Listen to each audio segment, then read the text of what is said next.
Amados e queridos irmãos, a paz do Senhor, também um bom dia àqueles que estão nos acompanhando nesta live, diretamente aqui da AD de Uruçanguinha, sítio na cidade de Araranguá, estado de Santa Catarina.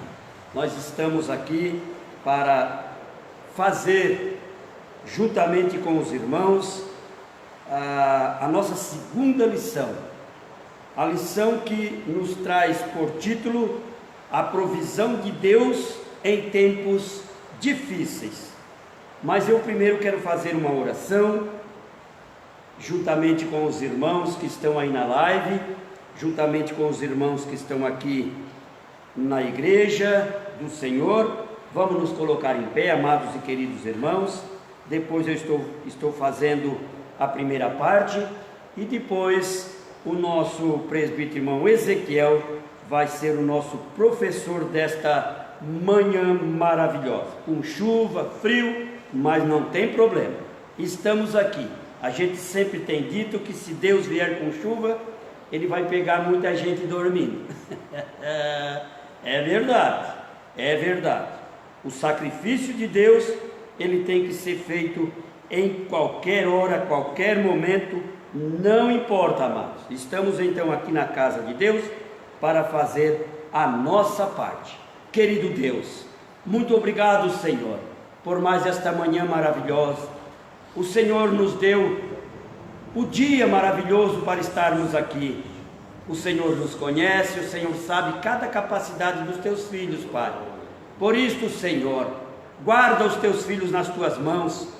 Continua, Senhor, com cada um de nós, com cada um que está na sua casa, com cada um aquele que está nessa live, Senhor, nos ouvindo e nos assistindo, Senhor. Fica, Pai, conosco nesta manhã e continua ao decorrer do dia com cada um dos teus filhos. Abençoa e nos guarda, Senhor, em nome do teu Filho amado Jesus. Amém e amém, Senhor. Muito bem, pode tomar os seus assentos. A provisão de Deus em tempos difíceis. Diz assim o título da nossa lição. Hoje, 12 de julho de 2020.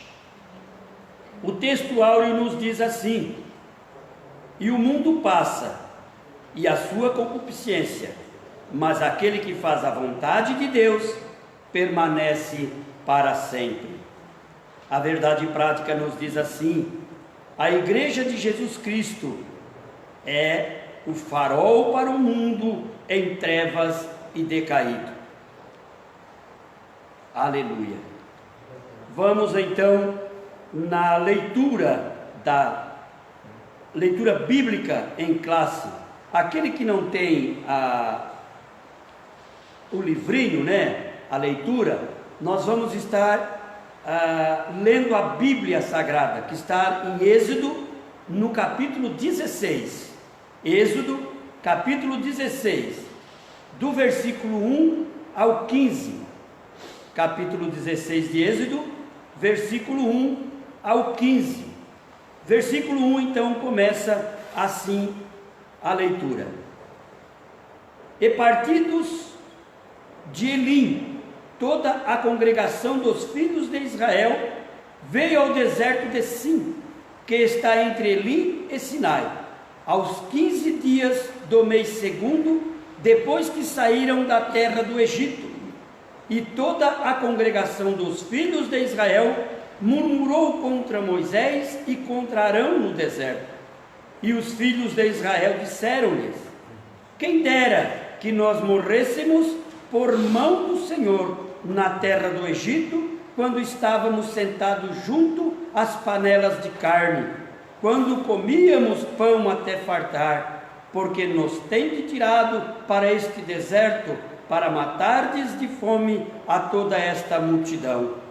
Então disse o Senhor a Moisés: eis que vos farei chover pão dos céus, e o povo sairá e colherá cada dia a porção para cada dia, para que eu veja se anda em minha lei ou não. E acontecerá ao sexto dia que preparação o que colherem, e será o dobro do que colherem cada dia. Então disse Moisés e Arão a todos os filhos de Israel: à tarde sabereis que o Senhor vos tirou da terra do Egito, e amanhã vereis a glória do Senhor, porquanto ouviu as vossas murmurações contra o Senhor.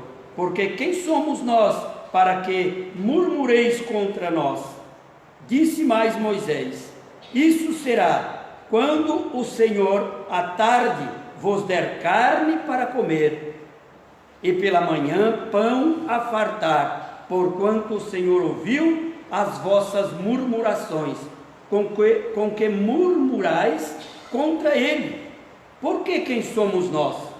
As vossas murmurações não são contra nós, mas sim contra o Senhor.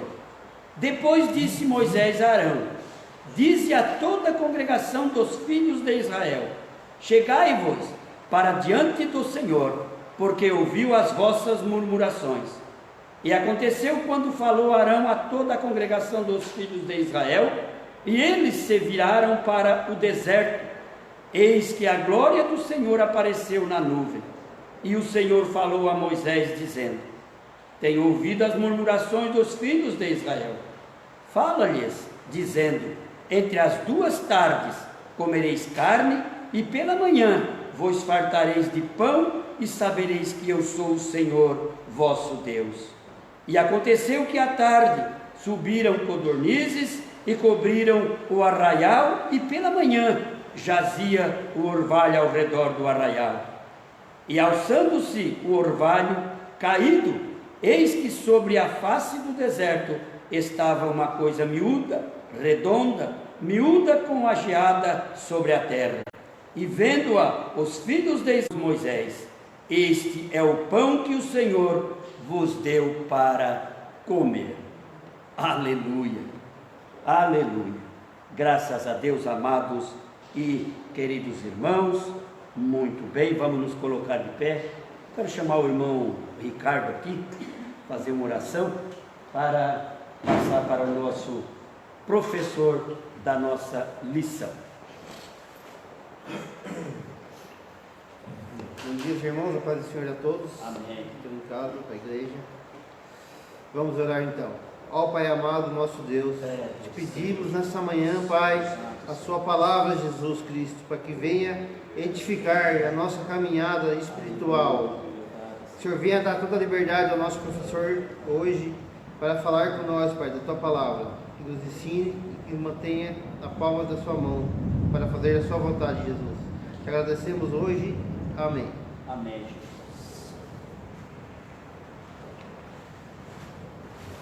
Queridos, a paz do Senhor. Amém. A paz do Senhor aos nossos amigos e irmãos ouvintes que estão conosco nesta manhã através da nossa live.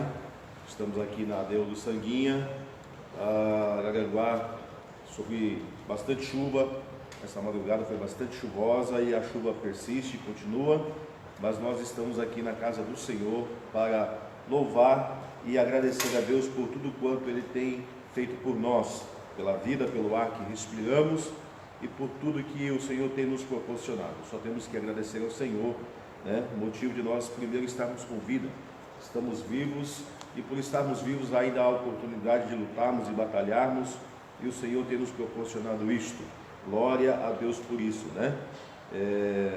Nós temos nesta manhã uma lição importantíssima para os dias que nós estamos vivendo, lembrando que nós estamos estudando nesse trimestre uma lição de 2016, do quarto trimestre, uma lição que foi adotada pelo campo de Araranguá, uma vez que a CPAD tinha se proposto a princípio a não produzir a revista, e aí nós adotamos aqui então essa revista, e os pastores decidiram então por esta revista que tem tudo a ver com os dias em que nós estamos vivendo, né? Já que o título da nossa revista diz que o Deus de toda a provisão. Então, quem é que provê todas as coisas para nós, senão o Deus que é o Deus da provisão, aquele que tem todo o poder, né? A Bíblia nos diz que no princípio a terra era sem forma e vazia, e o Espírito de Deus pairava sobre a face das águas.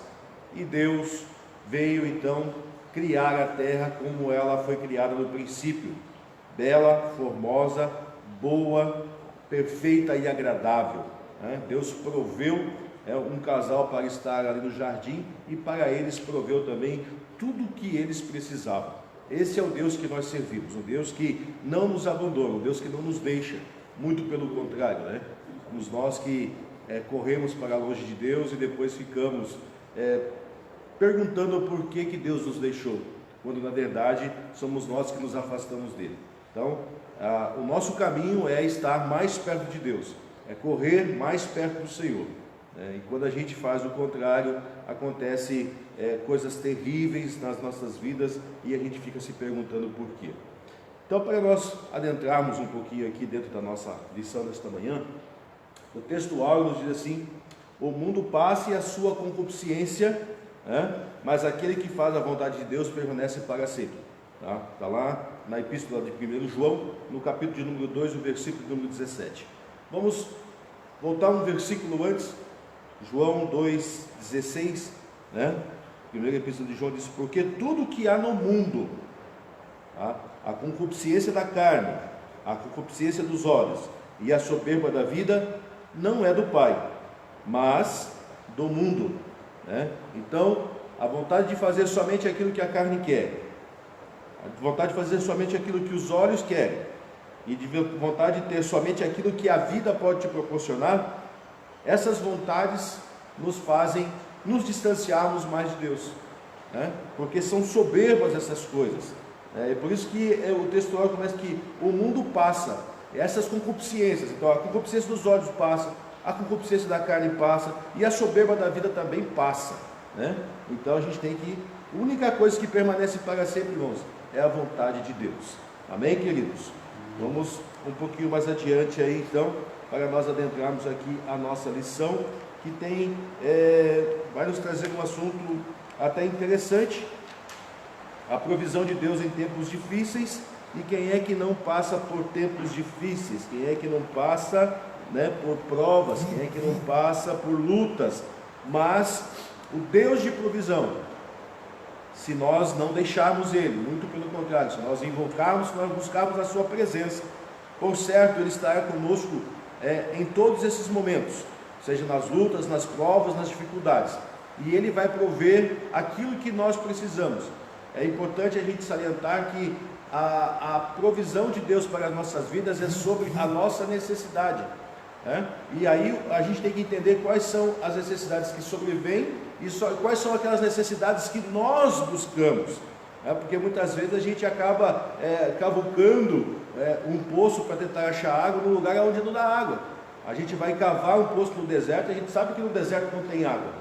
E como é que a gente vai depois querer cobrar de Deus que Ele venha prover água, se a gente sabe que no deserto não dá água? Então a gente tem que ter conhecimento, tem que ter entendimento e sabedoria de que muitas coisas a gente planta com as próprias mãos as nossas dificuldades. A gente trilha as dificuldades, e depois quando a gente está na prova, está na dificuldade, aí a gente quer que Deus nos ajude, que Deus venha prover as coisas. Não é bem assim que funciona.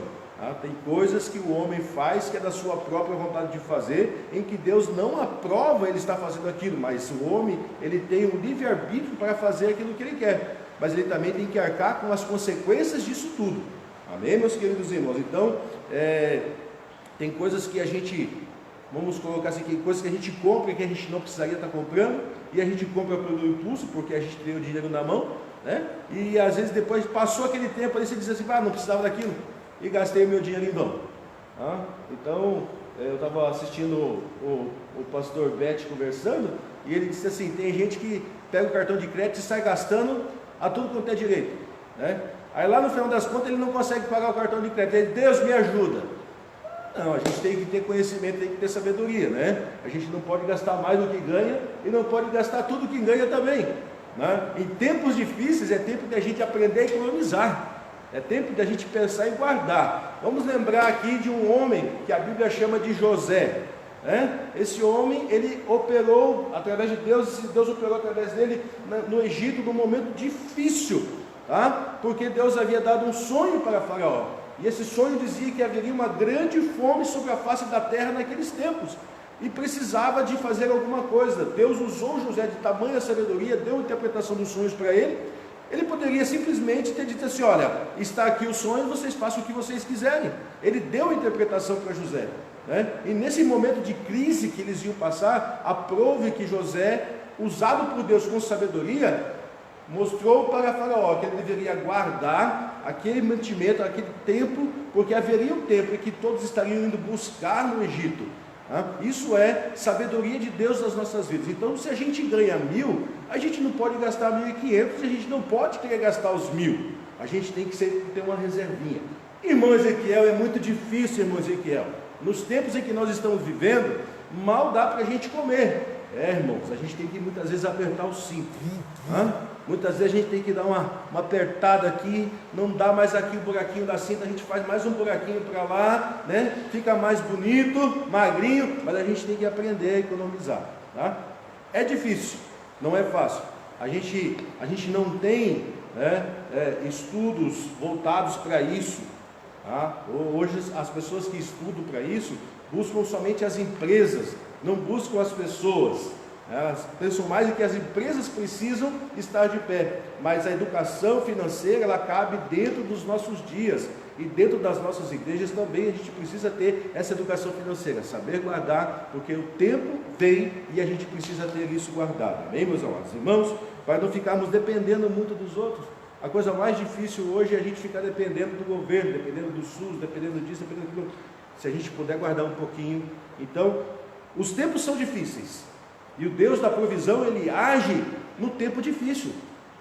Quando a gente acha que não tem mais, é onde o nosso Deus, que é o Deus do impossível, opera nas nossas vidas.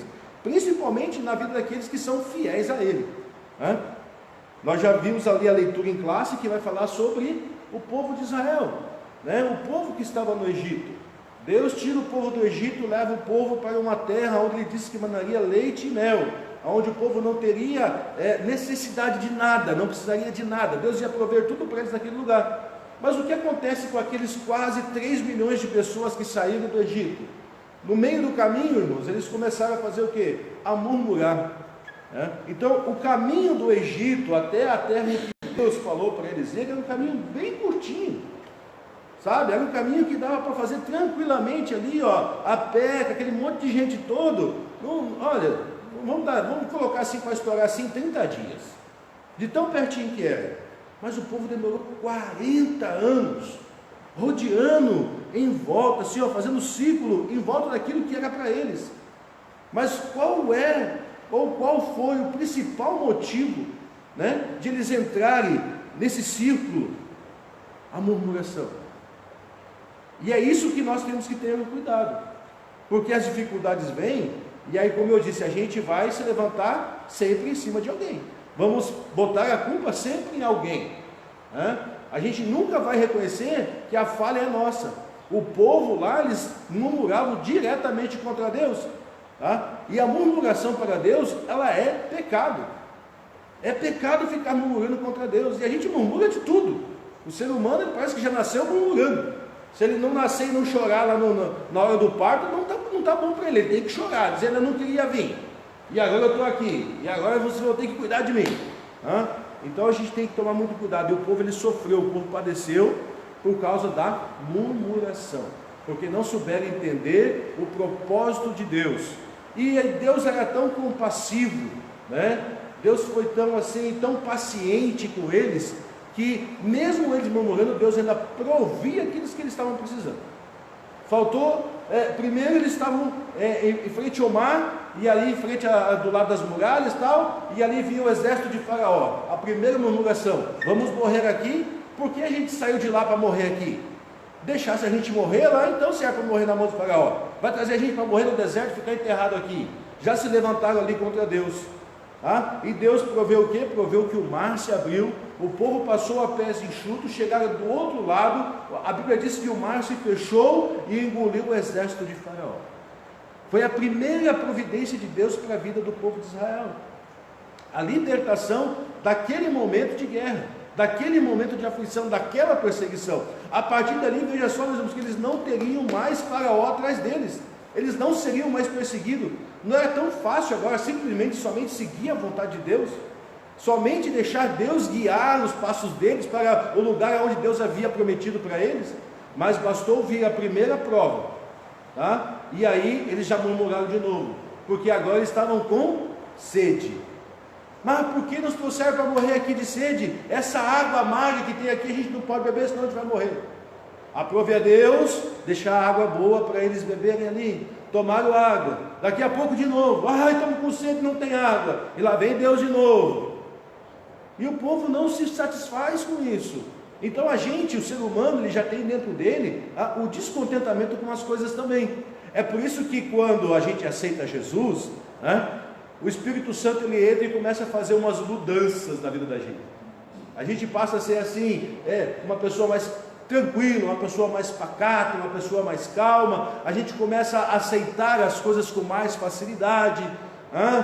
Aquele cara que era bravo já não é mais tão bravo, aquele que dava uma resposta já em cima da outra, quando ele recebe uma agressão ele já pensa o que ele vai dizer, porque o Espírito Santo ele vai regenerando as nossas vidas a ponto de a gente ficar na dependência de Deus 100%. Louvado seja Deus por isso, né? E eu louvo a Deus porque Ele fez isso, Ele fez essas mudanças na minha vida, Ele me transformou, né? E hoje eu digo assim que tudo pode se acontecer na minha volta, né? Ninguém aqui não passou por dificuldade, todo mundo aqui já passou por dificuldade, mas graças a Deus que Deus nos deu sabedoria, nos deu entendimento e colocou paz no nosso coração, para a gente poder suportar essas provas e vencer com Ele em nome de Jesus. Então, segundo os especialistas, a crise econômica brasileira, tá? Vejam, meus irmãos, nós estamos falando de uma revista de 2016, tá? Lá já se falava sobre essa crise. Essa crise melhorou de lá para cá? Na verdade, a crise ela só mudou de ano e ela vem cada vez ficando pior, né? Então vamos lá. Segundo os especialistas, a crise econômica brasileira é resultado da crise política, mas sabemos que ela, na verdade, é consequência da ganância e da corrupção dos homens que não temem a Deus.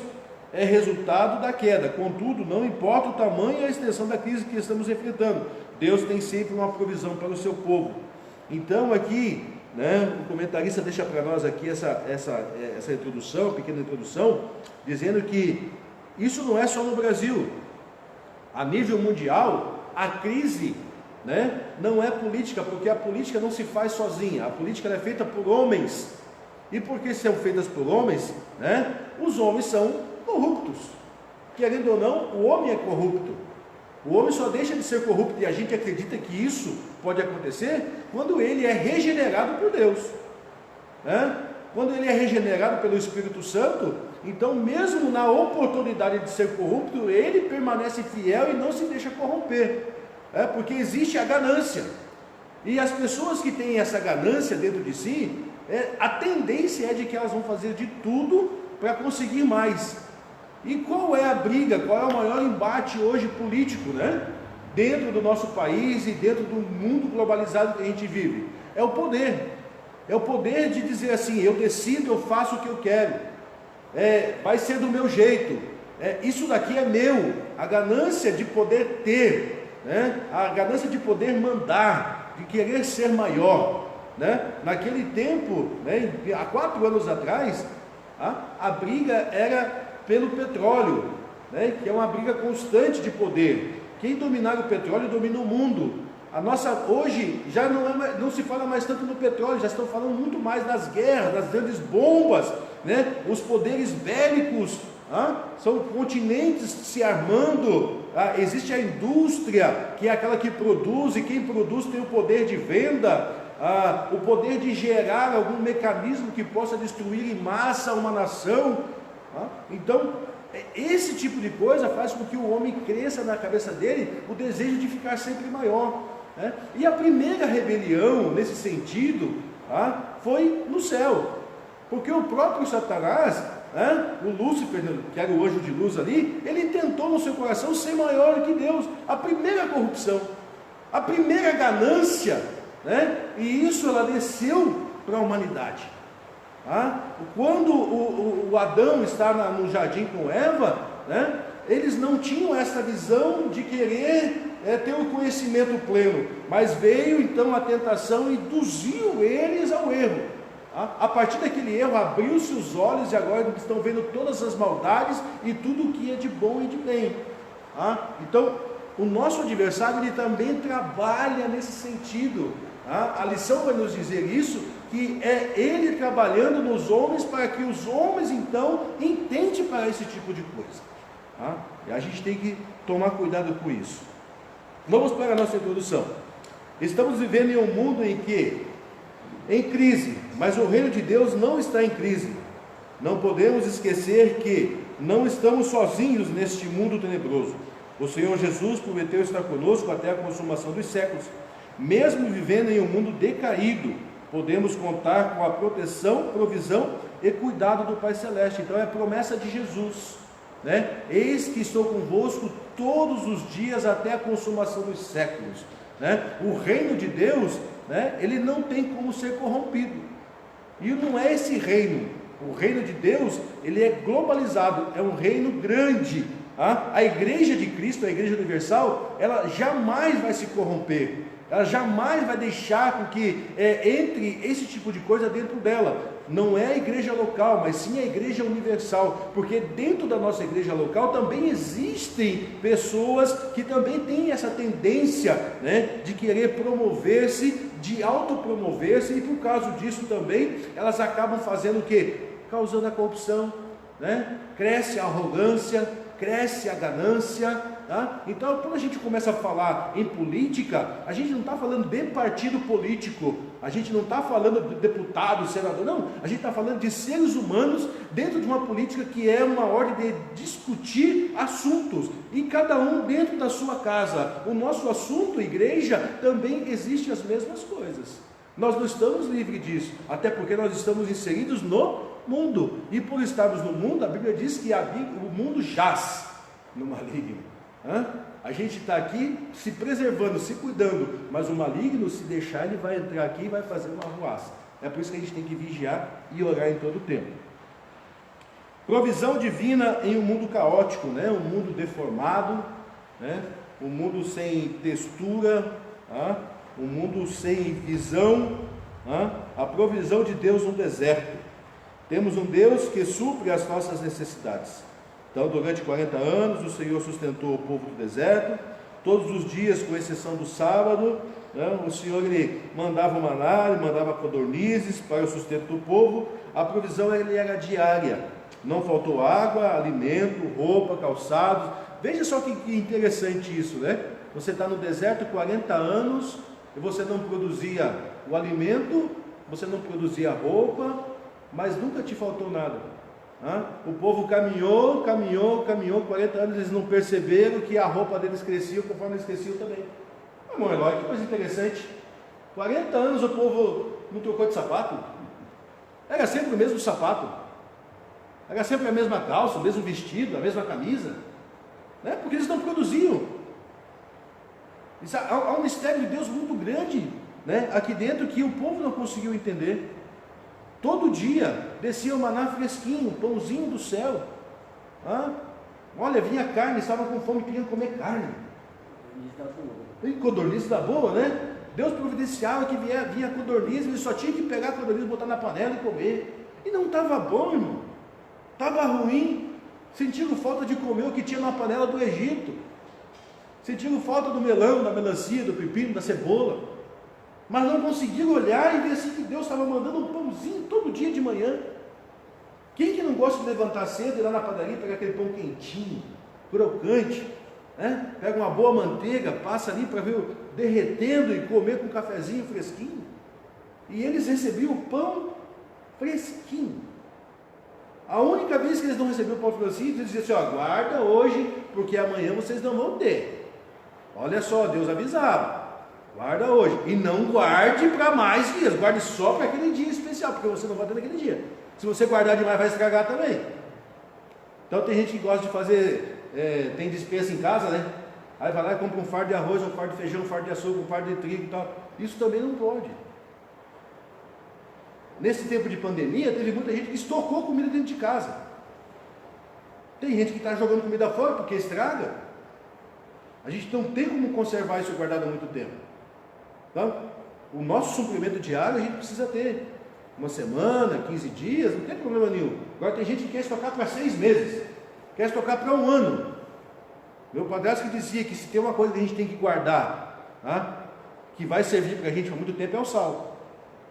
O sal você pode guardar, tá? Porque se precisar comer alguma coisa, você vai poder salgar pelo menos. Se precisar conservar uma carne por mais tempo sem fora da geladeira, você salga bem ela. Não é assim que é feito no Nordeste, a carne de charque, né? Peixe que os portugueses gostam tanto, né? Fica lá, guardado no sal.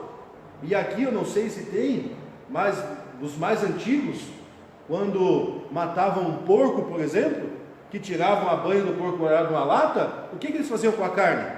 Guardavam na banha, conservavam o porco no próprio porco, né? A carne de boi já não dá para fazer a mesma coisa. Ela era precisava salgar para depois guardar, mas a do porco ainda era possível. Tudo tem a sua validade. Tudo tem um prazo de validade. Até nós temos prazo de validade, né? É por isso que Deus cuida de nós. Ele ama cuidar da gente, porque Ele sabe que a gente tem um tempinho nosso aqui também. É a gente que não sabe qual vai ser o nosso tempo. Hoje a gente está aqui, amanhã a gente não está. E Deus vai provendo para nós o amanhã, depois de amanhã, né? E a Bíblia diz que basta um dia para cada seu dia. Não precisa 10 dias, um dia de cada vez. Tá? Deus é lindo, Deus é maravilhoso, Ele é perfeito. Então o povo ele tinha tudo isso, né? Porém no meio do povo, e aí é no meio do povo de Deus, sempre teve os incrédulos. Sabe que a gente tem no nosso meio hoje incrédulo, irmão Vânia? A gente tem um incrédulo no nosso meio? Bastante, né? Por causa dessas incredulidades, tá? Por causa dessas incredulidades que estão no nosso meio, é que a gente não vê muitas manifestações de Deus. Porque Deus ele não vai operar no meio da incredulidade.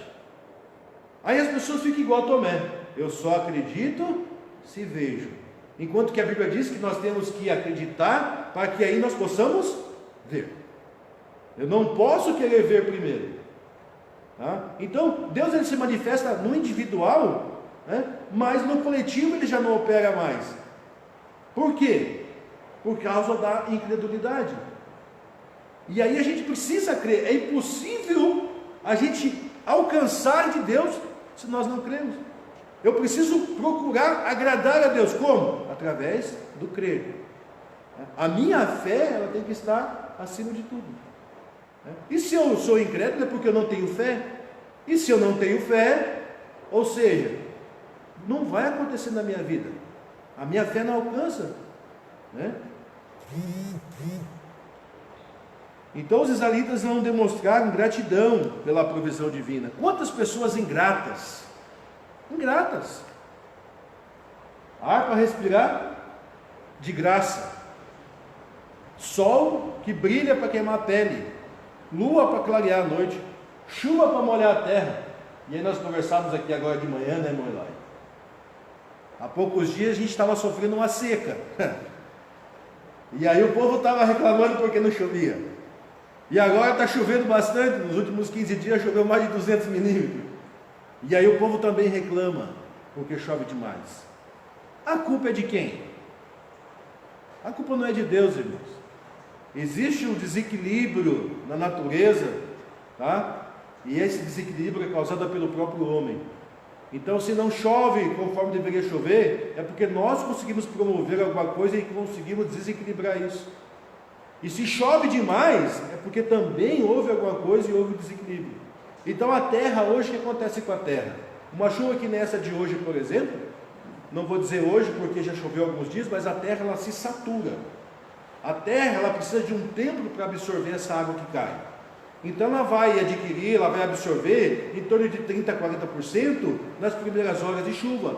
A partir dessas primeiras horas de chuva, tudo que cai sobre ela escorre.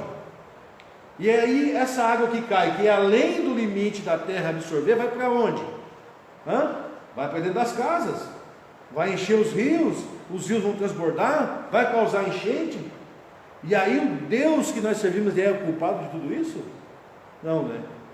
Mas Deus ele é tão bom que amanhã já tem o sol, e o sol já vem secando tudo, e o povo vai dizer, graças a Deus que o sol apareceu de novo, né? Mas basta o sol ficar 15 dias que ele já começa a reclamar que está voltando a chuva. Então o povo é descontente também com as coisas. Vamos lá. Diante de alguma dificuldade, logo murmurava e reclamava de Deus, o qual tem sido a sua atitude diante das crises. O que nós temos feito diante das crises? Será que a gente aprendeu, né, que a crise ela vem e ela passa? Ou quando chega a crise a gente começa a murmurar? Daqui a pouco a crise passa, a gente esquece, vem outra crise, a gente começa a murmurar. Qual que tem sido a nossa atitude então? A provisão de Deus para Elias em Querite e a provisão de Deus em Serepta também para Elias. E aqui um quadro que exemplifica muito bem as nossas vidas, né? Porque o profeta Elias, ele chega para o rei e diz assim para Acabe, olha Acabe, não vai chover, tá? Vai ficar 3 anos sem chuva aqui, certo? Só que quando ele disse assim, olha, vai ficar sem chover 3 anos, ele também estava na terra, ele também estava passando pela mesma situação, ele sabia que não ia chover, tá? E que também ele ia ficar sem água. Muitas vezes a gente olha a situação lá fora, né, irmão Eloy, e a gente esquece que a gente também está dentro da mesma situação, a gente não está longe. Nesse mundo que nós estamos vivendo, a gente está sempre no meio. Então Elias aqui, quando ele disse assim, olha, certo dia Elias profetizou para o rei Acabe dizendo que não choveria por um bom período de tempo. Acabe sabia que a falta de chuva ia mexer com a economia, tá, do seu reino. Haveria um período difícil de escassez. Então Deus mandou que o profeta Elias se escondesse junto ao ribeiro de Querite, tá? Uma provisão de Deus para Elias naquele tempo, não vai chover, ou seja, vai ficar sem água, não vai chover, o rio vai secar o rio, e Elias agora está onde? Na beira do rio. De repente esse rio vai secar, mas enquanto o rio não seca, Deus está guardando os seus, Deus está protegendo os seus, tá? Elias obedeceu a Deus. A obediência nos faz experimentar a provisão de Deus. Olha só, a murmuração que a gente faz, né, nos impede de chegarmos diante das bênçãos que Deus tem proporcionado para nós. Indiferente disso, a experiência de nós obedecermos a Deus nos aproxima das bênçãos que Deus tem para nós. Se nós murmurarmos, a bênção sai de perto. Se nós obedecermos, a bênção vem para perto, né? Então, se nós olharmos para o livro de Deuteronômio, no capítulo número 28, a gente vai ver que há uma lista, né, de Deus para as nossas vidas. Vamos pegar lá? É até interessante, a gente gosta muito de citar esse texto, tá? Porque o povo de Deus, Deuteronômio,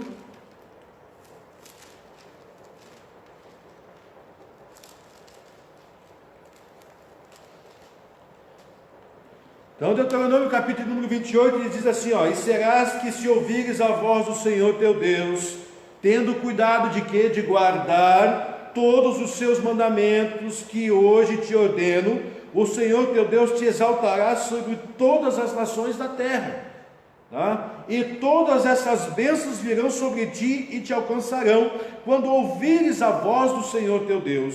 Bendito serás na cidade, bendito serás no campo, bendito é o fruto do teu ventre e o fruto da tua terra, o fruto dos teus animais e as crias das tuas vacas e das tuas ovelhas. Bendito o teu cesto, a tua amassadeira, bendito serás ao entrares e bendito serás ao sair. O Senhor entregará feridos diante de ti, os teus inimigos que se levantarem contra ti, por um caminho sairão contra ti, mas por 7 caminhos fugirão da tua presença. Existe uma lista, né, da obediência, obediência à palavra, obediência aos mandamentos. Mas veja só que lá o que acontece agora no versículo de número 15, será porém que se não deres ouvido à voz do Senhor teu Deus, para não cuidares em cumprir todos os seus mandamentos e os seus estatutos que hoje te ordeno, então virão sobre ti todas estas maldições e te alcançarão. Maldito será na tua cidade, maldito será no campo, maldito será o cesto e a tua amassadeira, maldito é o fruto do teu ventre, o fruto da tua terra, as crias das tuas vacas, das tuas ovelhas, maldito serás ao entrares e maldito serás ao saíres. O Senhor mandará sobre ti a maldição, a confusão, a derrota, e em tudo em que puseres a mão para fazer, até que seja destruído, e até que repentinamente pereças por causa das suas maldades, das tuas obras pelas quais me deixaste. E segue. Murmurou, é desobediência. Obedeceu, obediência. Experiências diferentes com o nosso Deus. Elias, ele foi obediente a Deus, nos dois casos, né? Tanto em Serepta quanto em Querite. Deus, ele usa quem ele quer, da forma que ele quer, como ele quer. No primeiro momento, Deus usou o quê? Deus usou um corvo, né? Deus usou um corvo que trazia para Elias pão e trazia carne. Ele tomava água do rio, o rio secou, o corvo sumiu, o pão cessou de chegar. Elias ia padecer de fome, ia padecer necessidade. Deus diz para Elias: Elias, vai até Serepta, porque lá em Serepta tem uma viúva. Mas as viúvas não são as que mais precisam, não são elas que estão lá esperando que vá chegar a ajuda de alguém, não são as pessoas mais necessitadas que nós devemos procurar ajudar. Não é isso que a gente faz. Quando a gente sabe que tem uma pessoa que está precisando, a gente não se junta para ir lá ajudar essa pessoa. Já imaginou agora, você que está sempre ajudando alguém, de repente passa por uma necessidade, justamente aquela pessoa em que você estava ajudando se levanta agora para vir te ajudar, justamente aquela que você achava que não teria condições, porque isso também soa estranho, né? Mas o apóstolo Paulo vai dizer que Deus confunde as nossas mentes, né? De forma que às vezes aquilo que a gente acha que não pode fazer, a gente faz, aquilo que a gente pode fazer, a gente não faz. E ele confunde, né? Para mostrar para o mundo, porque ele é Deus. E ele levanta a provisão aonde ele acha que tem que ser levantado. Naquele momento a viúva, ela tinha só o quê? Um pouquinho de farinha. E ela disse para ele: ó, nós vamos entrar aqui, vamos fazer, vamos morrer. Ele disse: não, primeiro tu faz para mim. Faz para mim primeiro.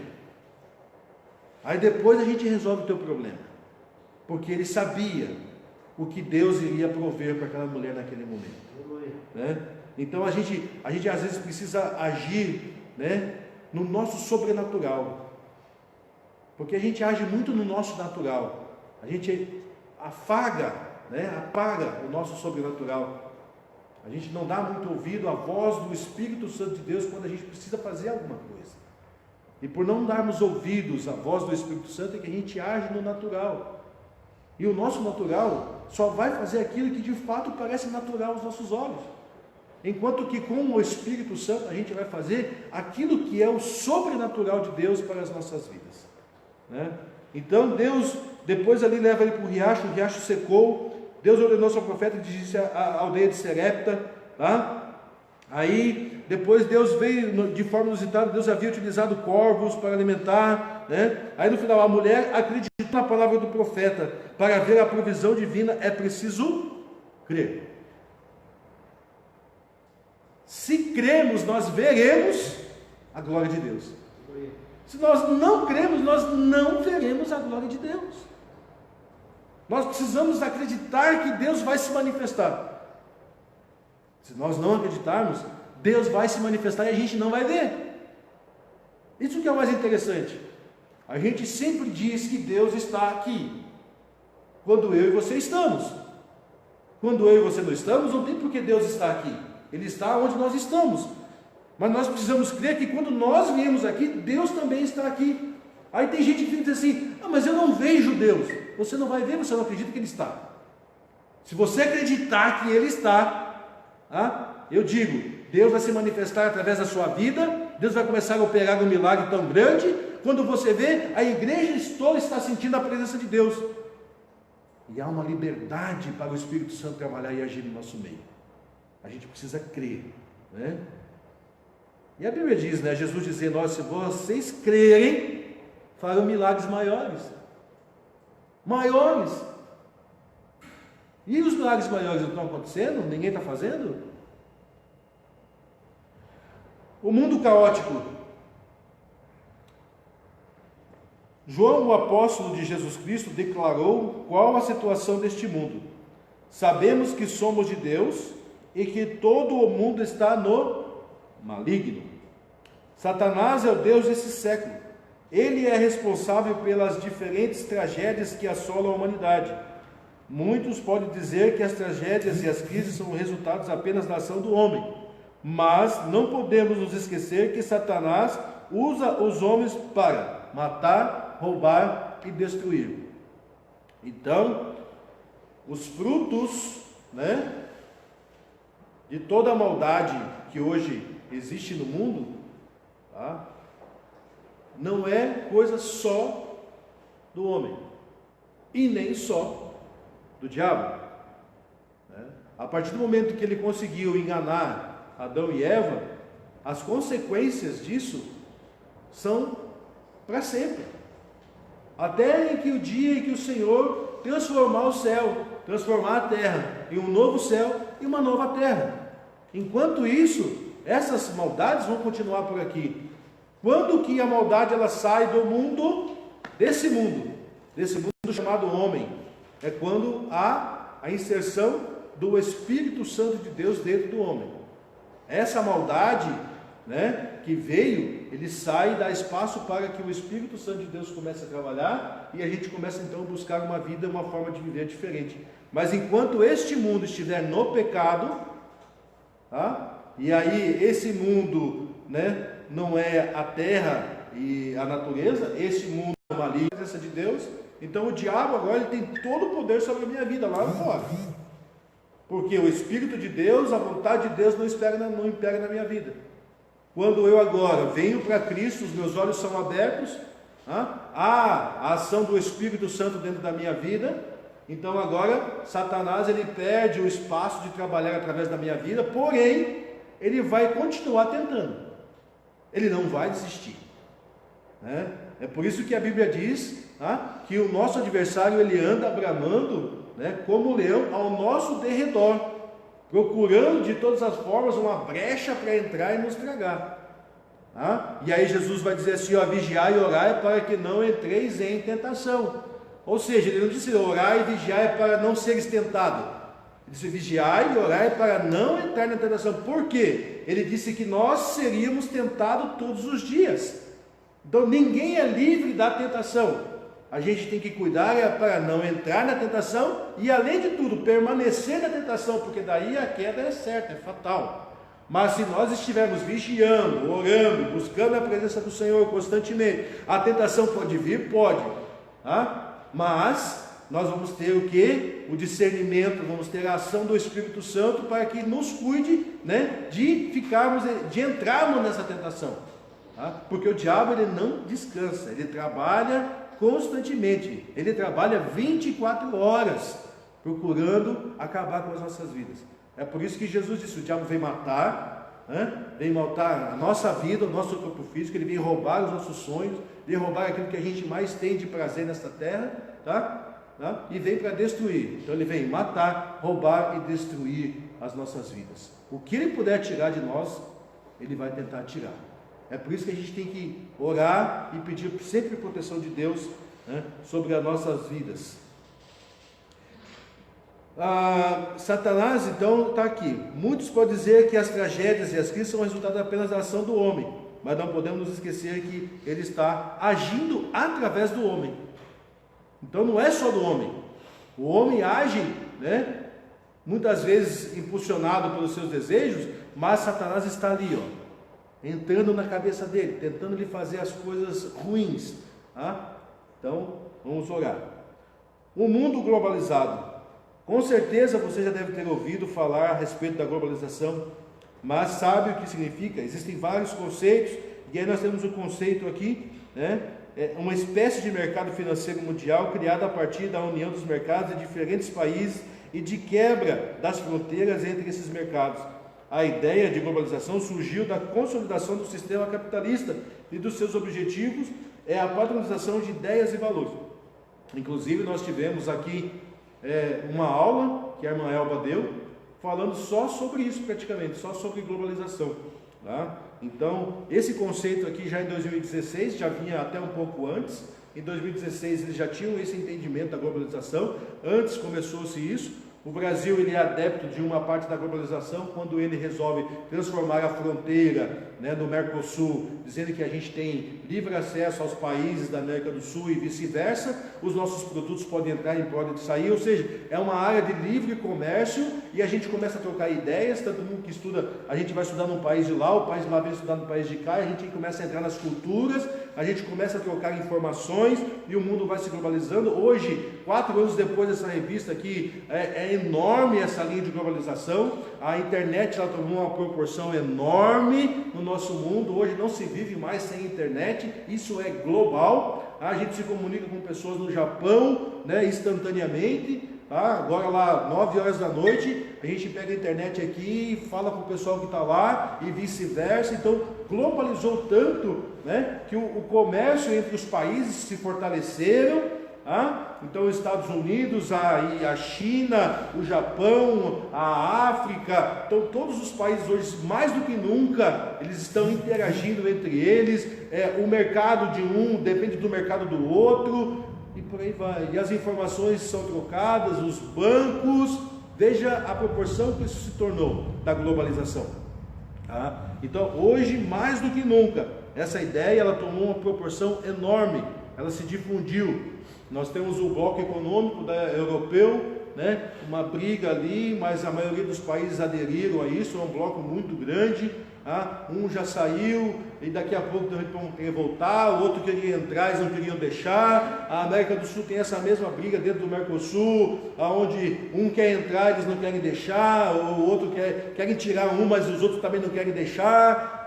Então a gente vai vivendo isso, isso é questão de poder. Veja só que o Brasil na América do Sul é o maior país, e você tem os outros países em volta, são tudo menores. Quando se tornar um só, aqui você vai ter uma pessoa que vai mandar praticamente em tudo. Estados Unidos, uma pessoa mandando em tudo, América do Norte. Aí na Europa, uma pessoa só mandando em tudo. Vai vendo? Continente africano, uma pessoa só mandando em tudo. Continente asiático, uma pessoa só mandando em tudo. O que significa isso? Quando nós tivermos em cada continente um homem só mandando, é mais fácil juntar as ideias. É um terreno sendo preparado para o anticristo. Porque o anticristo ele vai vir para governar. E ele só pode governar quando ele tiver o governo de todos os países. Nas ideias que nós temos hoje, nenhum presidente vai dar o poder para o outro, ou para uma outra pessoa. É preciso que haja um representante de cada continente, e que esses representantes tenham o poder de decidir. Então hoje a gente não sabe quem são esses ainda, mas tudo vai se alinhando. E a Bíblia diz que o caminho para o anticristo já vem sendo preparado. Daqui a pouco haverá uma manifestação dele. Que Deus tenha misericórdia de nós. Esse é um raciocínio de linha de raciocínio diferente, Tempo de mudanças. Ao longo da sua história, a humanidade experimentou diferentes transformações na área tecnológica, científica, econômica e social. Essas mudanças acabaram trazendo crises de ordem social, econômica e política.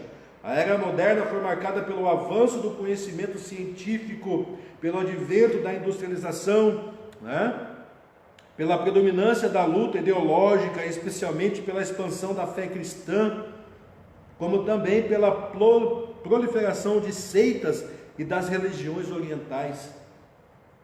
Na atualidade temos experimentado os progressos científicos, tecnológicos, mas também crises econômicas e éticas sem precedentes. O apóstolo Paulo profeticamente falou a respeito desses tempos, referindo-se a eles como trabalhosos e difíceis. Tá? Então, Ezequiel já falava, e Daniel falava, né, sobre a multiplicação da ciência, sobre a tecnologia, né? Quem já não leu na Bíblia aqui, falando sobre carros de aço, carros velozes, olha quanto tempo se falou isso, e hoje a gente vê as máquinas que a gente dirige por aí, há uma competição, a ciência se multiplicou de tal forma, né? Avançou-se que hoje se faz cirurgias à distância, irmãos. Daqui no Japão, um médico é capaz de operar uma pessoa sem estar presente. Remotamente ele consegue fazer isso. A tecnologia se difundiu tanto que hoje a gente carrega a tecnologia na palma da mão. A gente carrega o mundo na palma da mão. Basta um cliquezinho e a gente acessa informações do mundo todo. Somos vigiados 24 horas por dia por causa dessa tecnologia. As pessoas em algum canto do mundo sabem que você acessa 24 horas. Tudo que se faz para o homem, né? Quando se fala em roupa, quando se fala em sapato, quando se fala em carro, né? Quando se fala em aparelhos, é porque existe uma busca aqui, ó. A gente está sempre pesquisando um carro diferente, está sempre procurando uma casa, sempre procurando uma roupa, e por causa disso daqui é feita uma pesquisa. E aí a indústria entra nessa pesquisa. Então a gente é vigiado 24 horas. Há 4 anos atrás a gente já tinha essa visão. Nós estamos 4 anos à frente. Imagina o que não se tem hoje avançado, né? Teológico, né?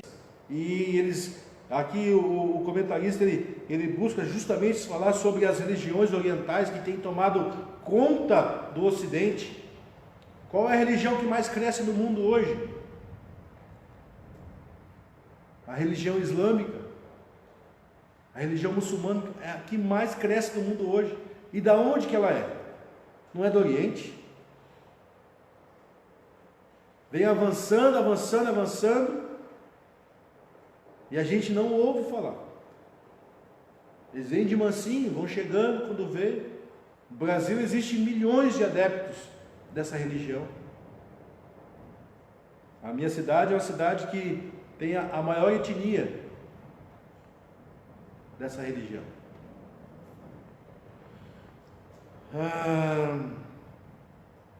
A expansão da fé cristã, né?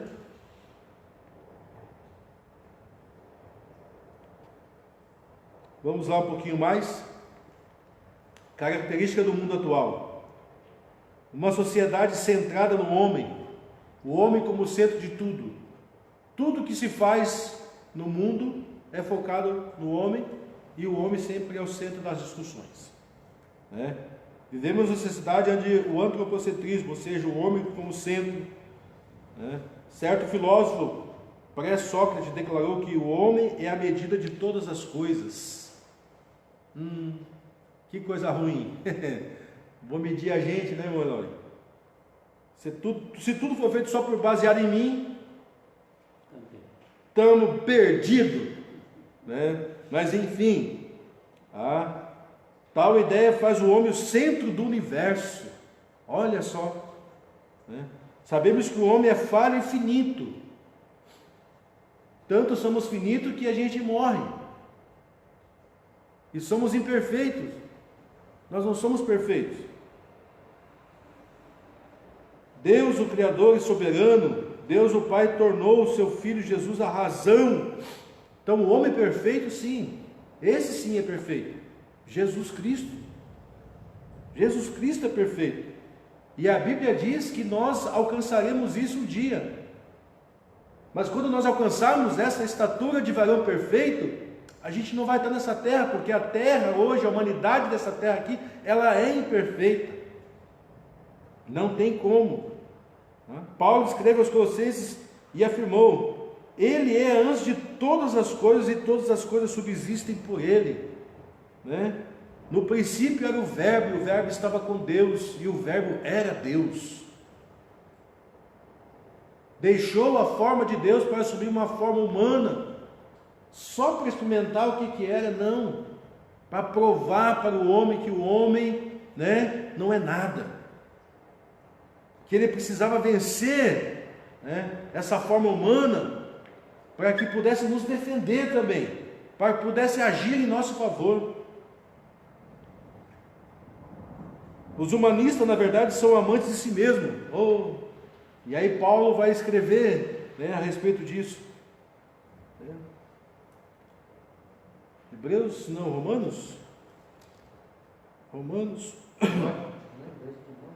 Hã? Vamos só abrir aqui para nós.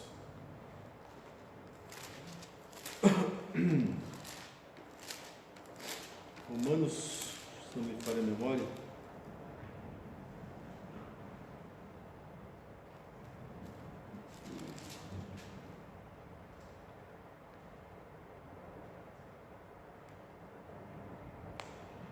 E tu, ó homem que julga o que fazem tais coisas, cuide que fazem tu, escaparás do teu juízo, ou despreza as tuas riquezas da sua benignidade, a paciência, a longanimidade, a ignorância, que a benignidade de Deus te leva ao arrependimento, mas segundo a tua dureza e o teu coração impenitente, entesouras ira para ti no dia da ira e da manifestação do juízo de Deus, o qual recompensará cada um segundo as suas obras, a saber, a vida eterna. Né? Então, nós como homens não temos essa condição, é só Deus.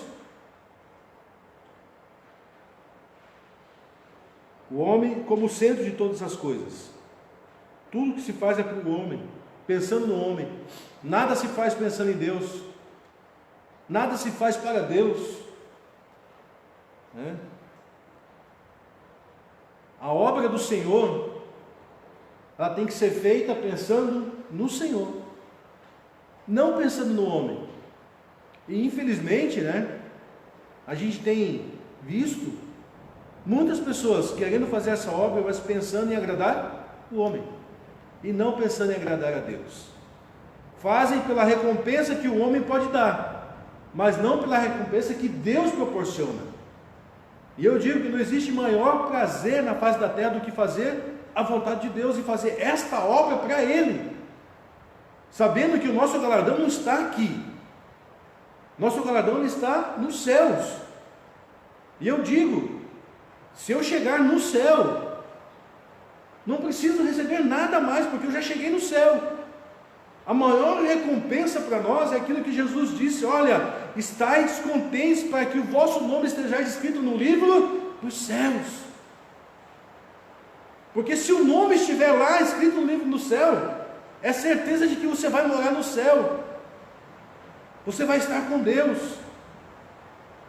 Então não adianta eu querer fazer só para o homem me ver aqui na terra, prega para o homem te ver, canta para o homem te ver, faz para o homem te ver. Não, é para Deus. Se não for para Deus, a gente está fazendo a obra em vão, é em vão. Uma sociedade relativista, o relativismo ético e moral nega a existência de verdades absolutas, tá? Especialmente os princípios e ensinos imutáveis da palavra de Deus. O certo e o errado, né, confundem, pois a verdade passa a ser relativas. Aqui há a negação de qualquer lei superior para orientar a vida das pessoas. Por isso cremos que o relativismo tem causado danos aos crentes em nossos dias. Você quer ver coisa difícil? É você estar conversando com uma pessoa que está dentro da igreja, e aí é difícil, falando a respeito desta palavra, e a pessoa ainda questionando se de fato essa palavra é verdadeira. Porque quando você vai conversar com uma pessoa do mundo, você vai conversar com uma pessoa do mundo. É natural que ela desconfie, que ela não acredite. Mas há pessoas dentro da igreja que eu não sei porque estão dentro da igreja, mas elas ficam pensando assim: será que de fato o que está escrito ali é verdade?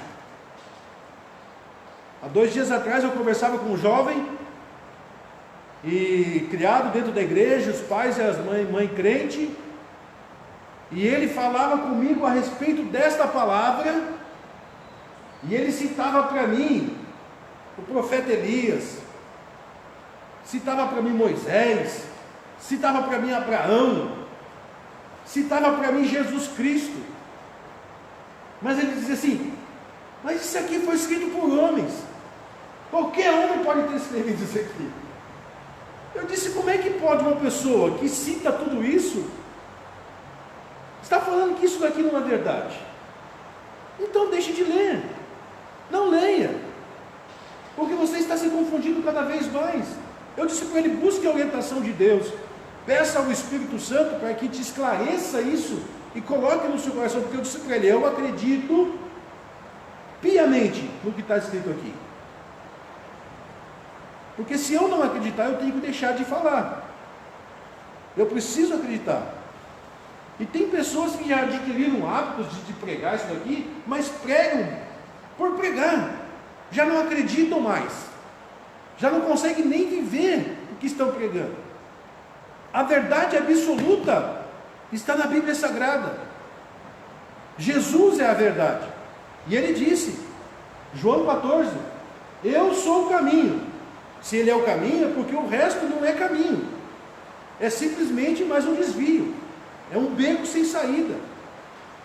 Eu sou a verdade. Se ele é a verdade, então o resto é mentira. Ele é a verdade, não é nem a verdade. Jesus disse: eu sou o caminho, a verdade, e ele disse que ele é a vida, o resto é morte.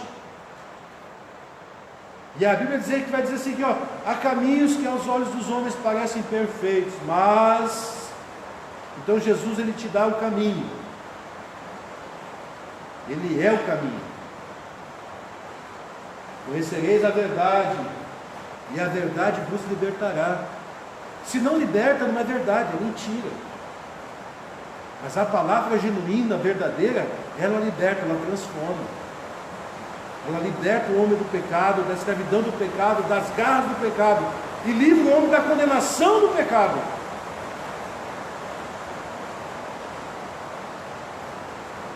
O mundo aí fora já não acredita mais como a gente acredita nessa verdade absoluta, porque é tanta coisa dizendo que é verdade, que quando a verdade chega fica parecendo mentira. Como a gente está vivendo os tempos da fake news, né?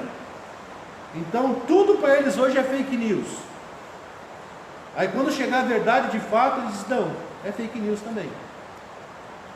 Então isso tem confundido muitas mentes. O que faz com que a gente não seja confundido, que a nossa mente não seja confundida?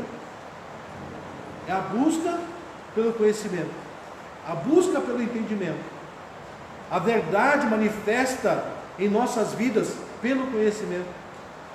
Isso não nos confunde, muito pelo contrário, nos dá o entendimento para combater esse tipo de absurdo, em que as pessoas dizem que não existe a verdade absoluta.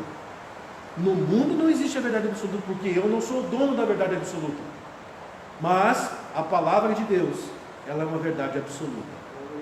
Amém? Louvado seja Deus.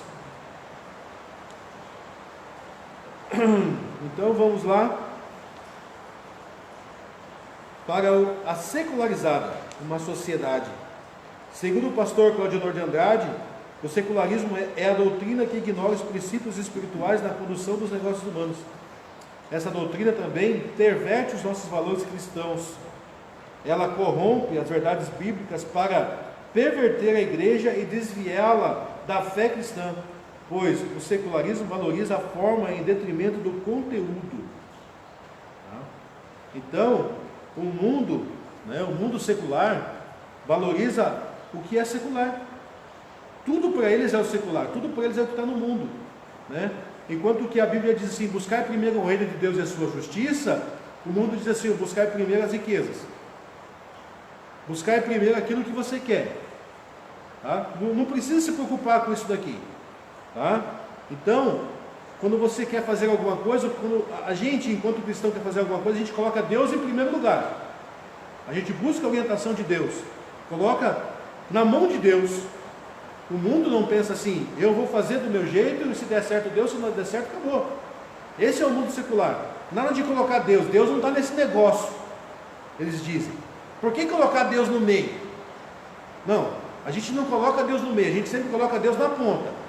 E sempre na ponta da frente. Né? Porque se Deus estiver na frente, né, Ele sabe guiar para que tudo funcione da melhor maneira possível. Tudo vai dar certo se Ele estiver no comando, se Ele estiver na frente. Na minha e na sua vida, Deus tem que estar sempre em primeiro lugar. É por isso que Jesus disse: buscai primeiro o reino de Deus, a justiça, e as demais coisas nos serão acrescentadas. Tá? Então, o mundo secular, né, nessa secularidade que a gente está vivendo nesse mundo atual, o mundo não quer saber de Deus. E se o mundo não quer saber de Deus, irmãos, as coisas só vão de mal a pior. A tendência é que as coisas não vão dar certo. Né? Com Deus, tudo dá certo. Sem Deus, olha, 100% que não vai dar certo. Tá? Então, se com Deus é difícil, sem Deus é impossível. Amém, meus irmãos? Conclusão da nossa lição nesta manhã. Mesmo vivendo em um mundo em crise, podemos contar com a provisão de Deus. Vivemos neste mundo, mas não podemos concordar com a sua maneira de pensar. Romanos 12:2. Não vos conformeis com este mundo, mas transformai-vos pela renovação do vosso entendimento. Temos que priorizar e manter sempre o fundamento, tá, do Evangelho que recebemos. Então, a nossa rocha, o nosso alicerce, né, o alicerce do cristão é a palavra. A base para a nossa vida espiritual é a palavra de Deus. Amém? Vamos estar orando, agradecendo aos nossos internautas que estiveram conosco, nos acompanhando nesta manhã, que você possa ter aprendido nessa lição assim como eu. Nós aprendemos sempre alguma coisa que a palavra de Deus sempre nos ensina, e que aquilo que nós não possamos e não podemos transmitir a você, oramos para que o Espírito Santo de Deus te guie na vereda da sua justiça e da sua verdade, e que você consiga alcançar a misericórdia e a bondade de Deus na sua vida. Oramos. Pai, em nome de Jesus, queremos te louvar nesta manhã pelo privilégio que o Senhor nos dera de estar, querido Deus, nesta manhã, explanando, Senhor, um pouco da Tua palavra, juntamente com os nossos irmãos aqui no nosso templo, embaixo, Senhor, de chuva. Mesmo assim nos deslocamos, Senhor querido, até esta casa, para fazer a Sua vontade, Senhor, que é levar a Tua palavra, transmitir, Senhor querido, um pouco do conhecimento que o Senhor tem nos dado. Oramos pedindo para que, através desta palavra, vidas tenham sido alcançadas e que possamos crescer, Senhor querido, meu Deus, na firmeza de que o Senhor está conosco, e possamos guardar, Senhor, que estas palavras do nosso coração, para nos conduzir diante deste mundo tenebroso no qual nós estamos vivendo. Pai, nos ajuda, Senhor, nos guarda, abençoa os nossos internautas, Senhor, dando a eles graça, sabedoria e entendimento, abençoando o seu dia, Senhor, para que seja um dia abençoado diante de Ti. Pai, por tudo isto, eu quero Te louvar nesta manhã, agradecendo a Ti por tudo, em o nome de Jesus Cristo, Teu Filho amado, que é vivo e que reina para todo sempre, em nome de Jesus. Muito obrigado a você, fique conosco, domingo que vem tem mais. Não perca as nossas escolas bíblicas dominical aqui na AD Uruçanguinha, em Araranguá, Santa Catarina. Deus te abençoe em nome de Jesus.